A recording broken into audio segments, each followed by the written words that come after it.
अब सही है? Yes sir. Yes sir.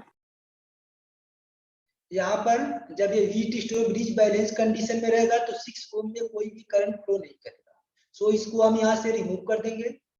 Remove करने के बाद जो सर्किट बनेगा उसका डायग्राम देख लो। ये पॉइंट ए है,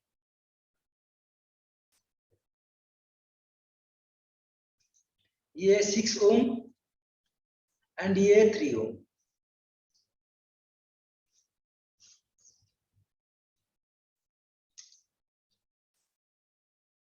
ये नीचे वाले पॉइंट में आर है 12 ओम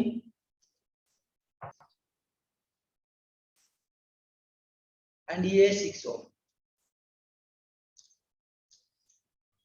ये पॉइंट ए है एंड ये पॉइंट बी। अब आपको कैलकुलेट करना है equivalent resistance between A and B. So यहाँ पे आप देखो 6 ओम एंड 3 ओम ये दोनों कनेक्टेड है सीरीज में, क्योंकि ये सिंगल वायर है और सिंगल वायर में more than one resistance connect रहेंगे, इसको हम बोलेंगे सीरीज कॉम्बिनेशन। सिमिलरली यहाँ पे 12 ओम एंड 6 ओम ये दोनों कनेक्टेड है सीरीज में, क्योंकि सिंगल वायर है और सिंगल वायर में more than one resistance connected. So ये भी होगा सीरीज और ये भी होगा सीरीज। सीरीज में इसका इक्विवेलेंट कितना होगा 6 ओम एंड 3 ओम का। सो यहाँ पे लिख सकते हो equivalent resistance of 6 ohm and 3 ohm in series combination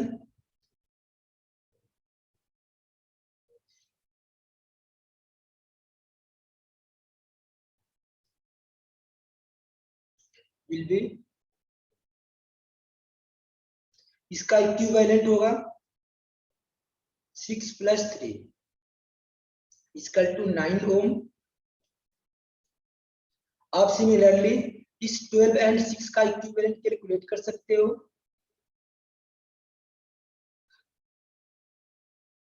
similarly equivalent of 12 ohm and 6 ohm will be, तो यहाँ पे R इक्विवेलेंट लिख सकते हैं। ये 6 ओम एंड 12 ओम का हो जाएगा 18 ohm. 12 ohm plus 6 ohm equal to 18 ohm. 18 ohm and 9 ohm ये कनेक्टेड है इन पैरेलल। अब इसका नेक्स्ट सर्किट डायग्राम बनाओगे। ये पॉइंट ए, ये 9 ओम एंड ये है 18। ये पॉइंट बी। अब देखो यहाँ पे 9 ओम का वन एंड ए से कनेक्टेड है एंड 18 ओम का वन एंड पॉइंट ए से कनेक्टेड है। 9 ओम का अनदर एंड एंड 18 ओम का अनदर एंड पॉइंट बी से कनेक्टेड है।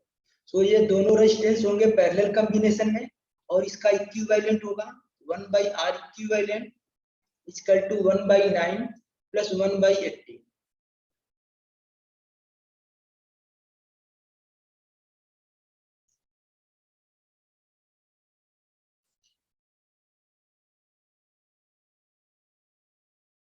इसका R इक्विवेलेंट होगा 1 by 9 प्लस 1 by 18।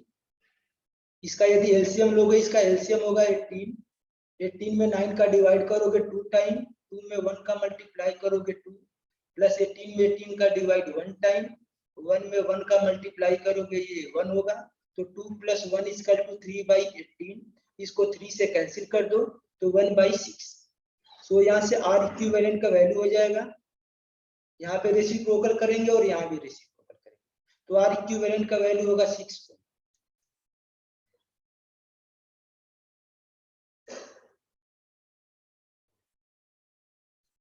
यहाँ तक आप एक बार चेक कर लो।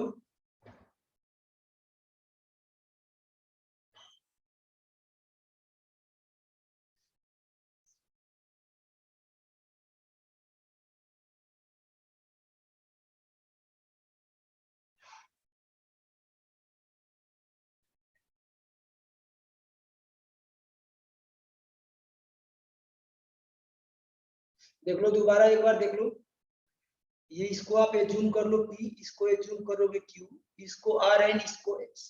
अब आप यहाँ पे रेशियो लोगे P by Q equal to R by S।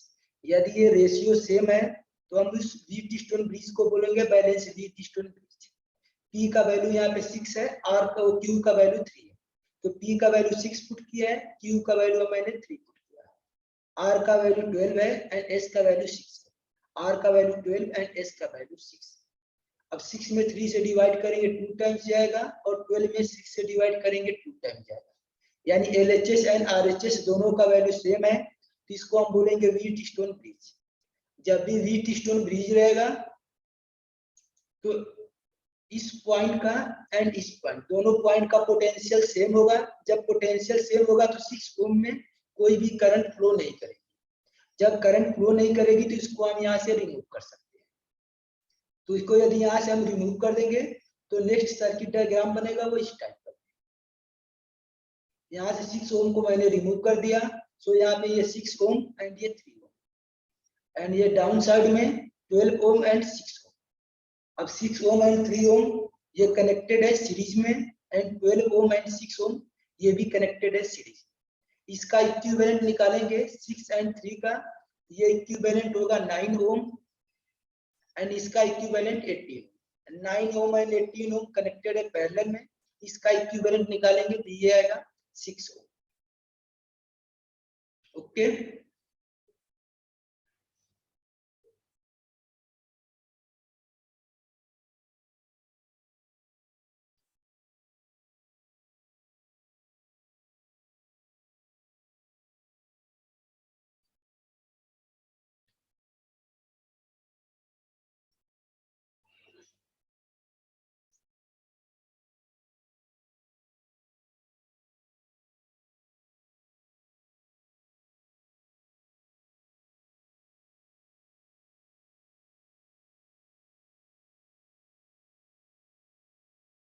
आपको ऑप्शन गिवन है, आपको कैलकुलेट करना है find the equivalent resistance between A and B as shown in figure,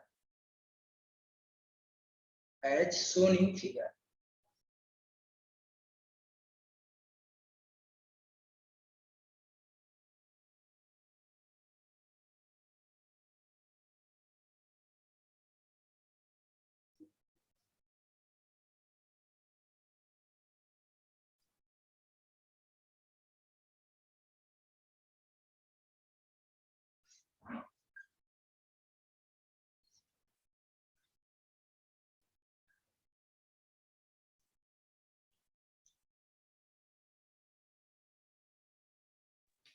sir इसका 5 ओम है। आपका ऑप्शन कौन सा रहा है? 5 ओम। हाँ ओके, और किसी का?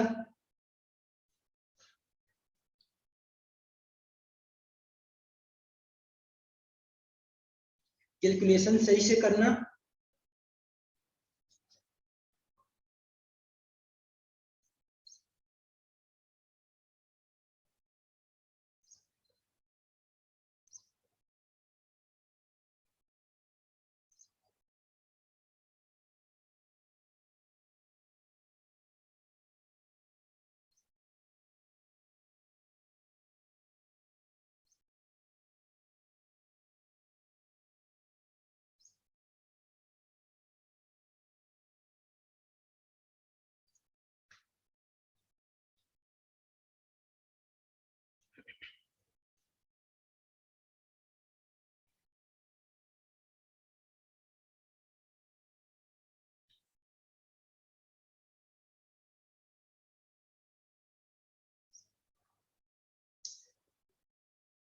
अब मैं इसका सॉल्यूशन बताऊं।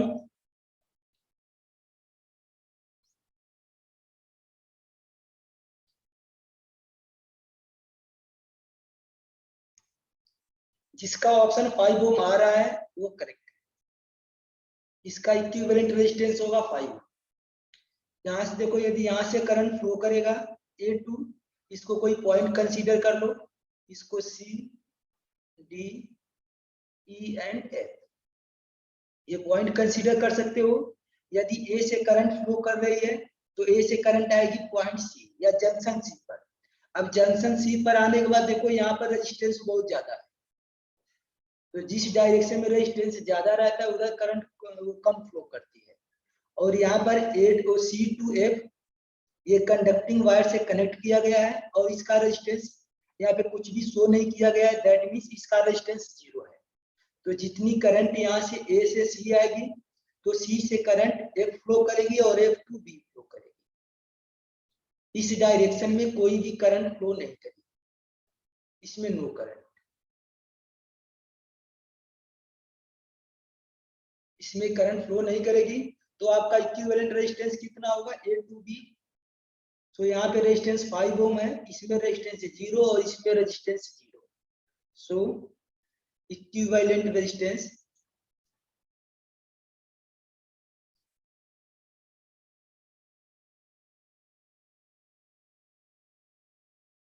between A and B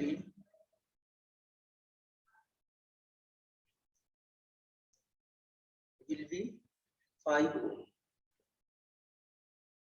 इस वायर में करंट फ्लो नहीं, करंट क्यों नहीं फ्लो करेगी, क्योंकि यहाँ पे रेजिस्टेंस ज्यादा है और यहाँ पर एक वायर से कनेक्टेड किया गया है, सो टोटल करंट यहाँ से फ्लो करेगी। इसको हम बोलते हैं शॉर्ट सर्किट। सो इसका नेट रेजिस्टेंस होगा या इक्विवेलेंट रेजिस्टेंस होगा 5।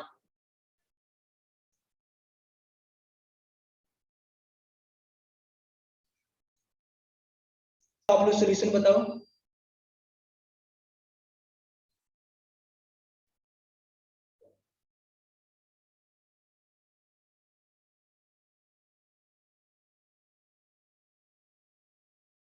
और equivalent between A and B।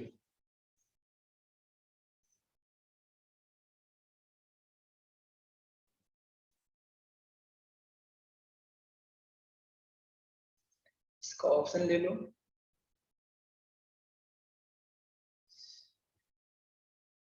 Option A है 18 ओम, ऑप्शन बी है 6 ओम, ऑप्शन सी है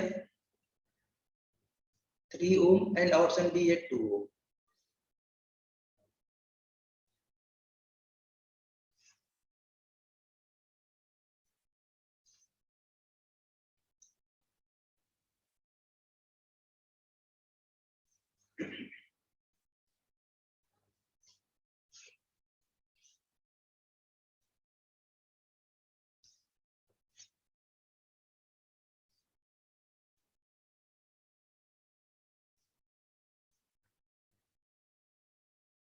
ओके, इसमें जिसका 2 ओम आ रहा है उसका आंसर करेक्ट।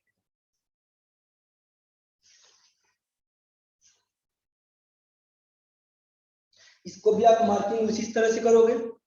ये पॉइंट ए है, यहाँ का पोटेंशियल ए है, यहाँ से यहाँ तक कोई भी रेजिस्टेंस नहीं है, सो यहाँ पे कोई भी पोटेंशियल का ड्रॉप नहीं होगा, सो यहाँ का पोटेंशियल ए होगा। सिमिलरली इस पॉइंट का पोटेंशियल ए होगा और यहाँ का भी पोटेंशियल ए होगा। इससे जब आगे हम मूव करेंगे तो रेजिस्टेंस आ रहा है, सो यहाँ पे पोटेंशियल का ड्रॉप होगा। और यहाँ पे पोटेंशियल हमने अनदर पोटेंशियल एज्यूम किया है बी। अब हमें कैलकुलेट करना है equivalent between A and B. So यहाँ पे ये पॉइंट ए बनाएंगे और यहाँ पे हम बनाएंगे पॉइंट बी।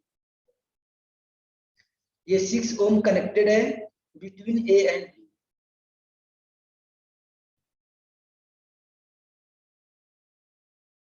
ये 6 ओम कनेक्टेड है between A and B, another 6 ohm connected है बिटवीन ए एंड बी।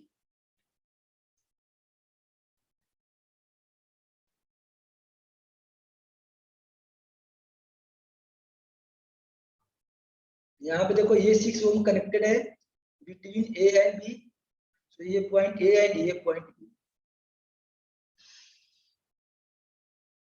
ये 6 ओम। हमें कैलकुलेट करना है R equivalent between A and B. यहाँ पे तीनों रेजिस्टेंस कनेक्टेड है इन पैरेलल कॉम्बिनेशन, सो इसका आर इक्विवेलेंट होगा 1/R1 plus 1/R2 plus 1/R3। यहाँ पे वैल्यू यदि हम पुट करेंगे सो ये 1/6 प्लस 1/6 प्लस 1/6, ये होगा 1/R इक्विवेलेंट के इसको ऐड कर देंगे, ये हो जाएगा 3/6, 3 से डिवाइड कर देंगे तो ये हो जाएगा 1/2। सो यहाँ पे हम लिख सकते हैं R equivalent equal to 2। Hence option D is correct.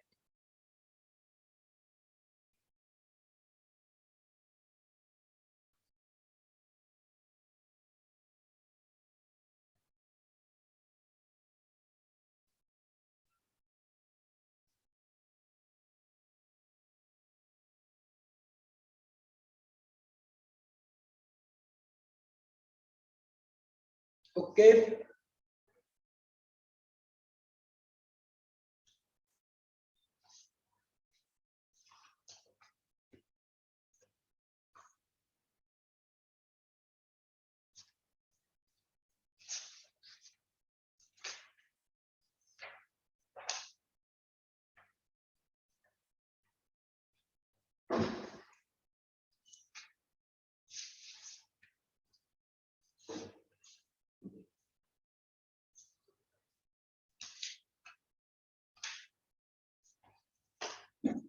Next आप लोग डायग्राम एक और क्वेश्चन कर लो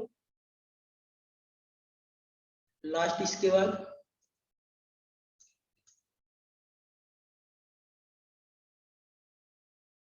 ये रेजिस्टेंस है 2। अब देखो यहाँ पे इसको सॉल्व कैसे करोगे।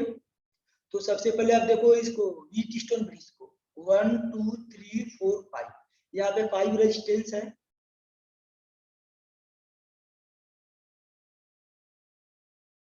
यहाँ पे 5 रेजिस्टेंस है।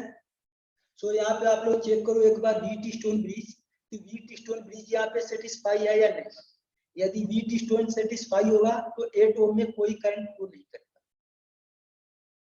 यहाँ पे देख लो 1/2, इसको आप एज्यूम कर लो, इसको एज्यूम कर लो P, इसको एज्यूम कर लो Q, इसको एज्यूम कर लो R एंड इसको एज्यूम कर लो S। सो यहाँ पे रेशियो निकाल लो P/Q इक्वल टू R/S।